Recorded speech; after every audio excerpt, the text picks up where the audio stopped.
मोदी पर आकाश आनंद खूब निकाल रहे थे भड़ास। भतीजे के तेवर से भड़क गई बीएसपी सुप्रीमो मायावती। एक झटके में उत्तराधिकारी पद से कर दिया बर्खास्त। नेशनल कोऑर्डिनेटर से भी मायावती ने कर दी छुट्टी। साथियों, इन सरकारों ने भाजपा की सरकार बुलडोजर की सरकार नहीं, यह आतंकवादियों की सरकार है।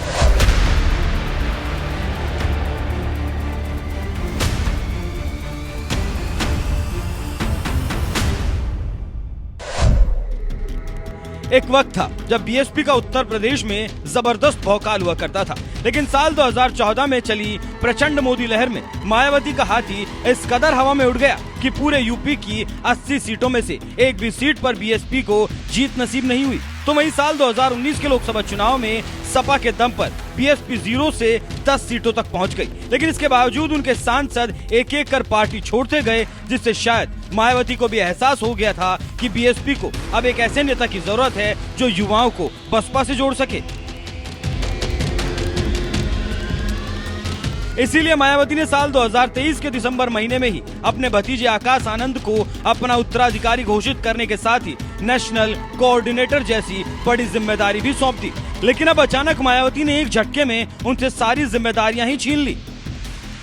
साथियों, इन सरकारों ने भाजपा की सरकार बुलडोजर की सरकार नहीं, यह आतंकवादियों की सरकार है। जो हमारे युवा हैं वो किस हालत में जी रहे हैं वो खुद समझ जाएंगे कि जो हमने कहा वो गलत नहीं, वो सत्य है, वो सच है। सरकारी नौकरियां नहीं है तो क्या हुआ भाई, पकोड़े तो चल रहा है ना। अगर हमारी बात थोड़ी ज्यादा छुप गई हो और इलेक्शन कमीशन को लगे कि हमें तालिबान नहीं बोलना चाहिए था, आतंकवादी नहीं बोलना चाहिए था, कि यहाँ उतर के आके देखें और गांव-गांव में घूमें और पता करें कि यहाँ के जो बहन बेटियां हैं, जो हमारे युवा हैं, वो किस हालत में जी रहे हैं। जिस बीएसपी पार्टी के लिए मायावती और काशीराम ने अपनी पूरी जिंदगी खपा दी, जिस बीएसपी पर दलित समाज आंख मूंद कर भरोसा करता था, जिस बीएसपी ने 4 बार यूपी जैसे बड़े राज्य पर राज किया, और उस बीएसपी की मुखिया मायावती ने अपने 29 साल के भतीजे आकाश आनंद को ये सोचकर अपना उत्तराधिकारी बनाया था कि वो युवाओं को पार्टी से जोड़ने का काम करेंगे। तो वहीं अपनी बुआ की इन उम्मीदों को पूरा करने के लिए आकाश आनंद ने भी पूरी ताकत झोंक दी थी।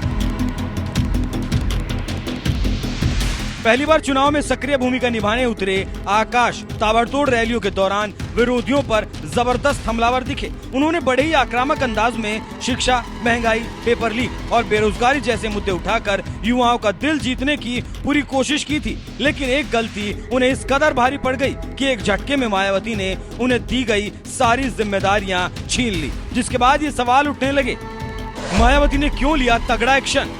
भतीजे से क्यों छीन ली सभी जिम्मेदारी? क्या मोदी पर हमला आकाश को पड़ा भारी?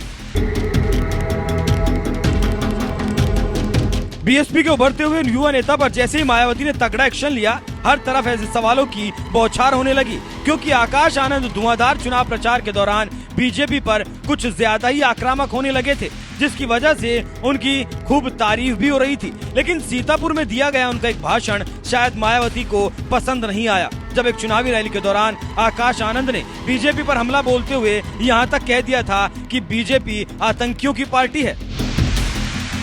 साथियों, इन सरकारों ने भाजपा की सरकार बुलडोजर की सरकार नहीं, यह आतंकवादियों की सरकार है।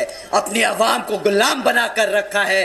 ऐसी सरकार का समय आ गया है अब खत्म होने का, और यहाँ पर बहुजन समाज पार्टी की सरकार बनाकर बहन जी को प्रधानमंत्री बनाकर यहाँ पे उत्तर प्रदेश में बहुजन समाज पार्टी का राज कायम करने का।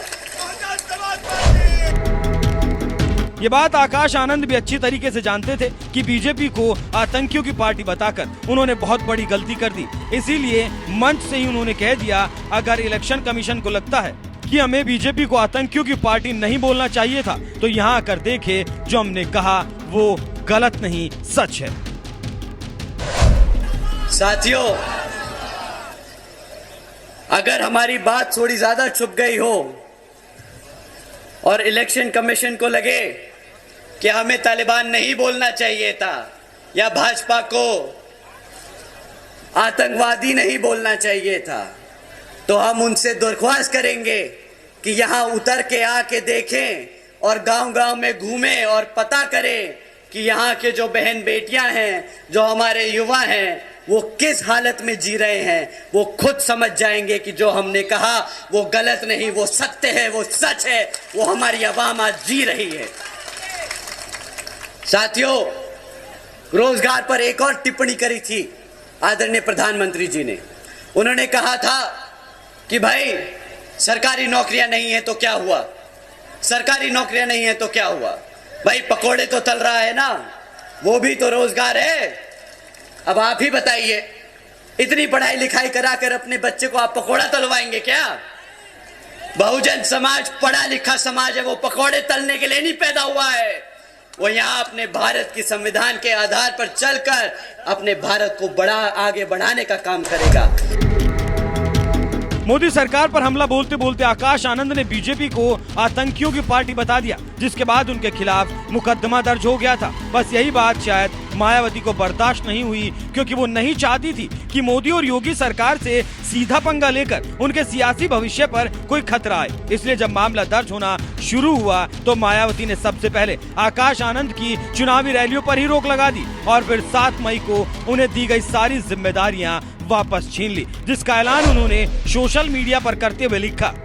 विदित है कि बीएसपी एक पार्टी के साथ ही बाबा साहेब डॉक्टर भीमराव अंबेडकर के आत्मसम्मान व स्वाभिमान और सामाजिक परिवर्तन का भी मूवमेंट है, जिसके लिए काशीराम जी और मैंने खुद भी अपनी पूरी जिंदगी समर्पित की और इसे गति देने के लिए नई पीढ़ी को भी तैयार किया जा रहा है। इसी क्रम में पार्टी में अन्य लोगों को आगे बढ़ाने के साथ ही आकाश आनंद को नेशनल कोऑर्डिनेटर व अपना उत्तराधिकारी घोषित किया, लेकिन पार्टी व मूवमेंट के व्यापक हित में पूर्ण परिपक्वता आने तक अभी उन्हें इन दोनों अहम जिम्मेदारियों से अलग किया जा रहा है, जबकि इनके पिता आनंद कुमार पार्टी और मूवमेंट में अपनी जिम्मेदारी पहले की तरह निभाते रहेंगे। इसीलिए बीएसपी का नेतृत्व पार्टी व मूवमेंट के हित में और बाबा साहेब डॉक्टर अंबेडकर के कारवा को आगे बढ़ाने में हर प्रकार का त्याग व कुर्बानी देने से पीछे नहीं हटने वाला।